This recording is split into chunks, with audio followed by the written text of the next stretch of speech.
I got clean 16 months ago, and 14 people I knew are now dead. I'm tired of stepping over bodies, and that's why I do projects like this.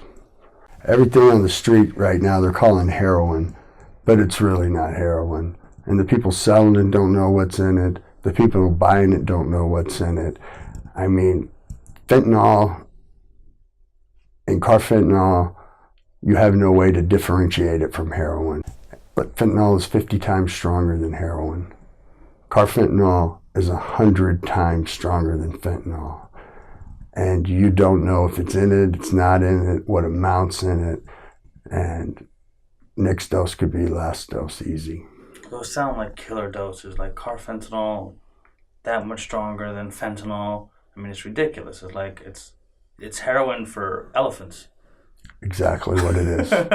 It's meant to be used on elephants and rhinos and those kind of things. It's meant to be used on elephants and rhinos as a sedative of some sort? It's an actual opiate, but that's its only use. It's to sedate large animals. A grain the size of salt will kill a 200-pound heroin addict. And they're doing a lot more than a grain of salt. And that's when the problem comes. It's not a matter of if, it's just a matter of when these days with all the stuff that's on the street. If you're a loved one of an actively using heroin addict, or you're an actively using heroin addict with loved ones, I would say go to them, hold them, bring them in close to you, squeeze them tight, tell them you love them, say you're sorry, make amends, have forgiveness, and say goodbye. Because next dose could be their last dose. What's dope sick? Dope sick would be basically withdrawals.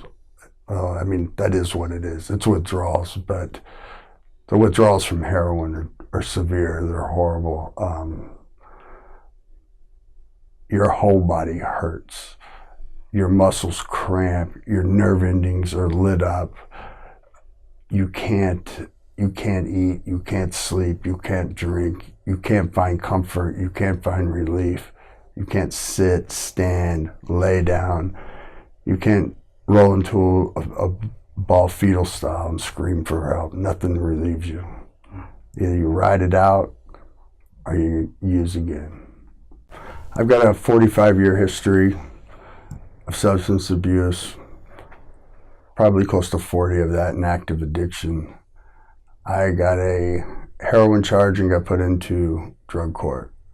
And in drug court, I got stopped. You got stopped, you didn't? I've never been able to quit using drugs on my own. Somebody always has to stop me, usually the system, which sends me to prison. This was an alternative. It gave me a choice. Drug court was? Drug court gave me a choice. Once drug court stopped me, they had resources that I never would have had. The most important resource I had was Ocala Consulting and Prevention. Drug court stopped me from using drugs. Ocala Consulting and Prevention taught me how to live, taught me how to stay clean. Okay. How? What did they do for you? Well, I started out with a group of people in situations same as myself, intensive outpatient therapy. I had one-on-one counseling. We, therapy group met 4 times a week, and they gave us tools, coping skills, suggestions, ideas. They followed up. They check with me at night. They check with me on weekends, and the place changed my life. Nice. And in fact, because of that place, I decided I want to do what they do. Interested in the peer support program? Yeah, the peer support program is something I feel really strongly about. So, what's the details of that? Well, right now in our area, most areas in the whole country, if a heroin overdose comes in, they get Narcan back to life, they hydrate them, they observe them for a few hours, and put them back out on the street with a heroin habit, where that person has no more resources than they did when they came in. And they're destined to continue to use, maybe even have to get Narcan back to life again, overdose, die, whatever happens to heroin addicts. The peer support system is this. They take people who are recovering heroin addicts and certify them, accredit them, give them resources, give them programs that are available to them. So then, under this peer support system, when a heroin overdose comes into the hospital, they call one of the people, the peer support recovery people. They come in, and while the person is in crisis, they're telling them, hey, you never have to get high again. This is how I got clean. This is how I stay clean. Here's an NA meeting schedule.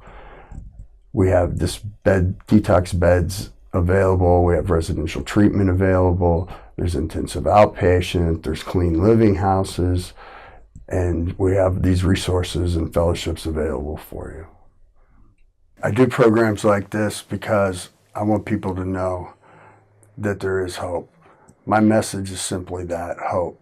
If I can get clean and stay clean, anybody can. We do recover, but it takes resources, and it's going to take change. Talking about it won't fix it.